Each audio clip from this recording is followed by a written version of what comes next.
So, for over a year, the United States President Donald Trump has used tariffs like a battering ram: fast, sweeping, and unilateral. Declare an emergency, impose said tariffs, force the world to the table. That was the model, a negotiating tactic in the eyes of many. But on Friday, the United States Supreme Court slammed down the brakes. In a 6-3 decision, the court has ruled that Trump does not have the authority to use emergency or executive power to impose global redefining tariffs. Not because the tariffs are good or bad policy, but because the Constitution of the United States does not give the president such unlimited economic war powers. So you see, this is bigger than trade. It's about who controls America's entire economic arsenal. It is about whether speed and shock can override Congress, and it is also about what happens when the most aggressive trade strategy in modern US history suddenly loses any and all legal foundation.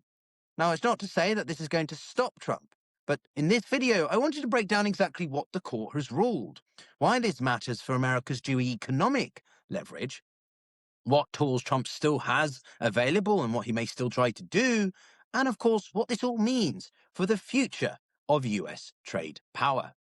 Because the tariff machine hasn't been dismantled, but it has certainly been forced into a different gear. Let's get into it. This is the Global Gambit. How's it going, everyone? Welcome back to the channel where we look at the intersection of geopolitics, international relations, and economics. In this case, particularly that economic statecraft, that trade dynamic. Because if you're not just interested about the headlines, but in how power is actually exercised, be that through sanctions, tariffs, financial leverage, or institutional authority, well, you're in the right place. And as always, before we get into it, what do you think about this? Has the Supreme Court just strengthened America's global position, sort of upholding one of the key cornerstones of democracy, or has it weakened because of the global foreign policy implications? Drop your thoughts in the comments below, and I'll be sure to come back to this key question at the end, especially in the context of Europe, as you know we cover often. Now, what has the court actually done? Well, before we get into statutory detail, it's worth pausing on the global weight of this moment. The US is not just another trading nation. It sits at the epicenter of the global financial system, anchors the world's reserve currency, and of course shapes supply chains that stretch from East Asia to Europe to the Middle East and Latin America. So when Washington changes how it deploys tariffs, it is not just a domestic tax tool.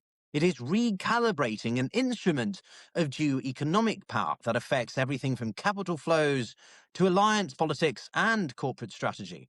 So against that backdrop, the legal question before the court was not narrow in its consequences, even if it was perhaps narrow in its form. So specifically, the law at the center of this is the International Emergency Economic Powers Act, or IEEPA. Trump used it to justify sweeping tariffs on countries globally. Now, his long-standing argument has been simple: drug trafficking, fentanyl flows, persistent trade imbalances. To him and many of his team, these are national emergencies, and if they are emergencies, therefore, in theory, the president can act decisively through executive power. However, after months of build-up, the Supreme Court has disagreed. Chief Justice John Roberts has written that the president cannot unilaterally impose tariffs of unlimited amount, duration, or scope without a clear congressional authorization. You see, IEEPA does not mention tariffs. No previous president has used it in this way, and therefore that is a huge distinction. Because this isn't, moreover, a partisan split. Conservative justices join liberal justices in the majority. This was the court saying that there are limits legally. Justice Brett Kavanaugh dissented.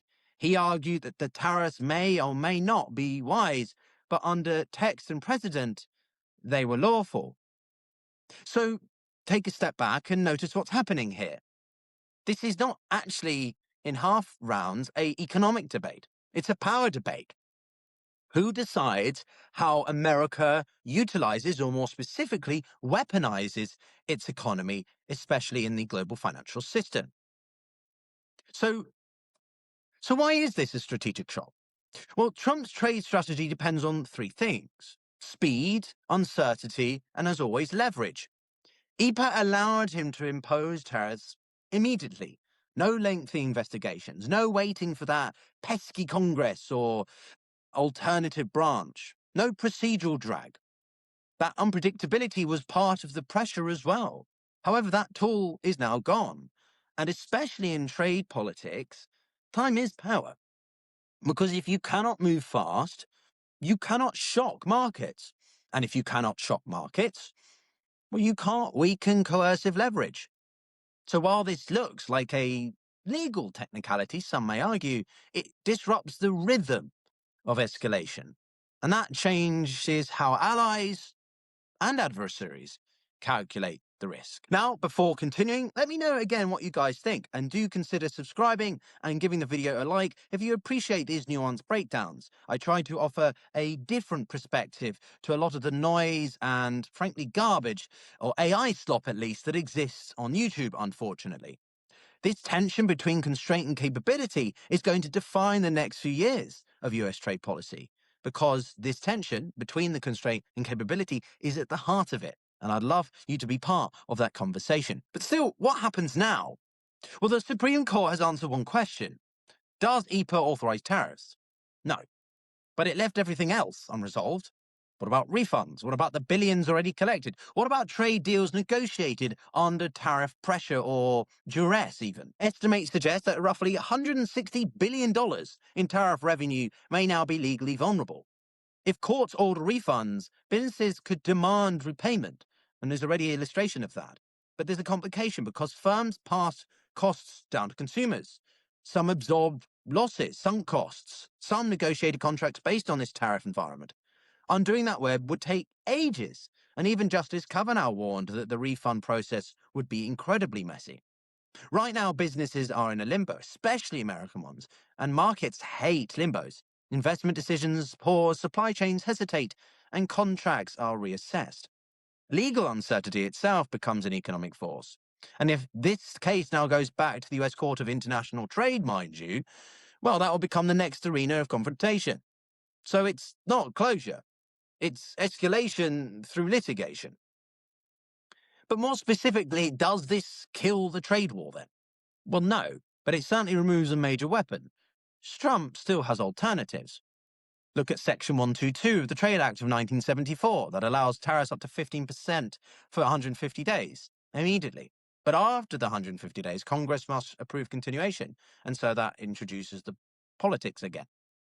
Conversely, Section 338 of the Tariff Act of 1930 allowed tariffs of up to 50% against countries discriminating against US commerce. But how do you define that? And lastly, Section 232, the national security route, could be utilized again, but it requires investigations. So tools exist, but none are as sweeping as IEEPA. IEEPA was a very blunt instrument, and Trump likes his bluntness. He doesn't like narrow, more temporary procedural ones. And so there will be gaps in timing, gaps in scope, gaps in credibility. And credibility is everything in economic confrontation. If foreign governments believe tariffs can be struck down or reversed through courts, well, the psychological leverage, let alone the physical or economic ones, changes. And therefore, it doesn't end the escalation. It simply complicates it and makes the United States position worse off, which in the eyes of China and the EU, which we'll come to in a second, is significant. Indeed, the other layer is that some trade agreements were facilitated under the threat of IEEPA tariffs. If those tariffs are now invalidated, do trading partners challenge concessions? Do negotiations reopen again? How many times do we go around this? Do governments test Washington's resolve? We don't know. And the trade diplomacy often depends on credible threats, and credible threats depends on the durability. So if the legal foundation are cracking, the strategic calculations shifting, then the geoeconomics, the geopolitics is no longer really subtly just sort of shifting. It's being quite seismically moved. So zoom out overall, and this is about more than merely the tariffs. It's about whether the presidency can redefine economic statecraft as emergency power. Trump has framed trade imbalances and drug flows as existential crises, as national security ones. But the Supreme Court said even if they are serious, that does not grant unlimited tariff authority. If anything, it restores Congress to the equation, and therefore it slows the decision making. So here's the paradox. America's constitutional design protects against concentration of power. But in an era of rapid economic rivalry, speed itself is strategic. So keeping in mind the constraint or capability, what comes next? Well, you can expect three immediate developments in the US. Firstly, rapid recalibration. We're seeing this already. New tariffs under the alternative statutes that I outlined earlier are likely to appear. The White House will want to show that the ruling has not dismantled its trade agenda. Second, greater congressional involvement. If tariffs extend beyond temporary limits, Congress becomes central, making trade even more politicized and harder to execute through executive impulse. And that's before considering the impact of the midterms coming up. Third is continued litigation. Refund claims and the appeals could take years and therefore have more consequential shifts on the United States' ability to leverage power internationally, which, coming to that, what about China? You see, for Beijing, the ruling slight reduces immediacy of unilateral US escalation, but it does not alter the broader trajectory of this strategic competition. Tariffs are only one layer of US geoeconomic policy, one tool within the policy toolbox. Export controls, investment screening, semiconductor restriction, and industrial subsidies do remain. And in some ways, a slower, more institutionalized US approach may be more durable against the great power competition that evolves with China. So expect continued supply chain diversification and deeper trade ties across the global south. The other main act I want to consider was, of course, the European Union. This decision reduces volatility, but not the direction. European leaders may welcome a more procedural constrained US policy, yet the structural shift towards reciprocity, industrial policy, and selective protection also remains. Brussels will continue hedging, strengthening internal capacity, and reducing strategic dependencies, because the lesson of weaponized interdependence has already been absorbed. And we can see comments about the willingness of them to fire back against Trump with his already supposed introduction of a new 10% tariff globally. Europe is much more willing to go toe-to-toe the Trump administration than it was even a year ago, and most of all in the context of economics. Zoom out altogether, therefore, and you see that geoeconomics is now central to great power competition. The court has narrowed one rapid escalation tool, but has not reversed the broader shift towards managed trade and strategic protectionism. If anything, illegally grounded and institutionally backed US trade strategy may prove better in the long run. This ruling is not about a geopolitical retreat, as some have claimed. It is a recalibration of how economic power is being exercised and how that recalibration will shape the balance of power in the next couple of years, or at least for the time that Trump remains in office. Emergency powers are not economic blank checks. Congress must always authorize broad tariffs. And if anything, this is a reassuring demonstration that the keys to power or the checks and balances that exist in democracies are still upholding. And in economic global competition, those small shifts do matter when it comes to leverage. So the real question is not about will tariffs continue? They will.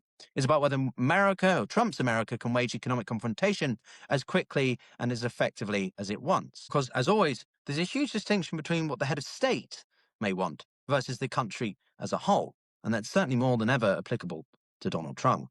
But that's it from me. Thanks for watching, everyone.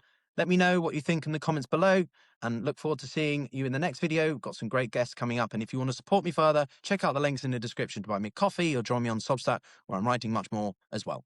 Take care, everyone.